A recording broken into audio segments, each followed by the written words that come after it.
Assalamualaikum warahmatullahi wabarakatuh. Waalaikumsalam warahmatullahi wabarakatuh. Terima kasih kepada ibu-ibu semua atas waktunya. Perkenalkan, saya Santi Paulandari dari program studi sarjana keperawatan STIKA Sukabumi. Hari ini saya akan melakukan kegiatan penyuluhan tentang penyakit DBD, demam berdarah ya. Acaranya yaitu yang pertama pembukaan selama 5 menit, yang kedua penyampaian materi selama 15 menit, yang ketiga tanya jawab selama 10 menit, dan yang terakhir penutup selama 5 menit. Untuk itu kita akan mulai saja penyuluhannya dengan pembukaan dengan mengucapkan Bismillahirrahmanirrahim. Dan yang selanjutnya yaitu penyampaian materi, dan saya akan membagikan ada beberapa leaflet untuk semua.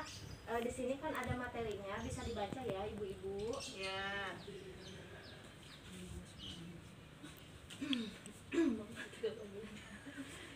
Enggak semua berarti ya. Ini ada tiga.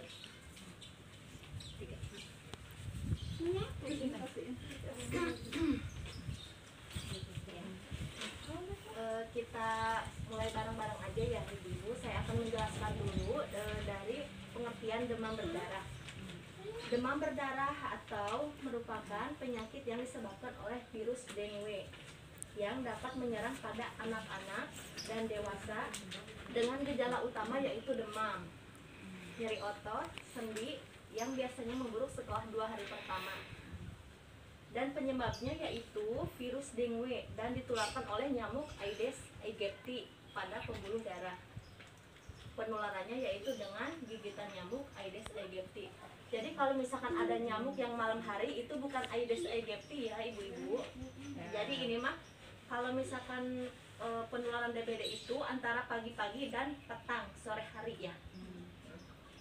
Ciri-ciri nyamuknya yaitu yang pertama, penularan DBD umumnya melalui gigitan nyamuk.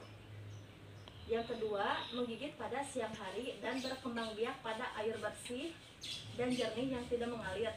Jadi nyamuk itu senang ya ibu-ibu kalau misalkan dia berkembang biak di tempat yang kayak genangan air gitu. Jadi kalau misalkan di air mengalir, nyamuk itu tidak suka. Dan tanda gejalanya yaitu demam tinggi diantaranya 2-7 hari, disertai menggigil, kurang nafsu makan, nyeri pada persendian, dan sakit kepala. Lalu pendarahan di bawah kulit berupa yang bintik-bintik merah itu ya ibu-ibu, mimisan, gusi berdarah, muntah darah, dan buang air besar darah. Lalu yang ketiga nyeri perut atau ulu hati tetapi tidak ada kunying, tidak ada gejala kunying. Yang keempat, mual muntah. Yang kelima, terjadi shock atau pingsan pada hari ketiga atau ketujuh secara berulang-ulang. Dan tanda bahaya demam berdarah yaitu perdarahan di gusi. Jadi setelah demam itu pasti yang demam berdarah ada perdarahan di gusi dan ada bintik-bintik merah pada tangan, pada kaki atau pada anggota badan lainnya. Lalu muntah darah. Lalu penderita itu tidak sadar dan denyut nadi tidak teraba. Dan perawatan pengobatan di rumah yaitu bagi penderita harus banyak minum air putih. Yang kedua, setelah itu cepat dibawa ke dokter, puskesmas atau fasilitas kesehatan lain, misalkan klinik sekitar rumah. Dan cara pencegahannya yaitu memelihara lingkungan tetap bersih dan cukup sinar matahari. Jadi setiap rumah itu harus banyak saluran cahaya yang masuk ya ibu-ibu. Dan melakukan pemberantasan sarang nyamuk dengan cara 4M+. Yang pertama, menguras. Yang menguras itu yang misalkan menguras bak. Dan yang kedua, menutup, misalkan tempat sampah harus kita tutup. Dan selanjutnya misalkan enggak ditimbun, misalkan 1 hari atau beberapa hari ditimbun, jadi harus langsung dibakar. Terus mengubur itu misalkan kalau misalkan kayak sampah yang tidak bisa didaur ulang gitu, itu harus dikubur kayak plastik gitu. Kalau misalkan kayak daur-dauran itu harus kita bakar. Dan yang keempat itu memantau kita lingkungan agar tetap bersih. Lakukan 4M+ secara rutin seminggu sekali dengan cara memberantas nyamuk Aedes aegypti tersebut. dengan cara menyemprot nyamuk dengan zat kimia, misalkan kita baygon gitu di rumah-rumah ya. Lalu melakukan pengasapan, terus menaburkan serbuk abad dan memberikan ikan capung pada tempat penampungan air. Nah, penyampaian materinya selesai. Apakah ada yang ditanyakan untuk ibu-ibu semua?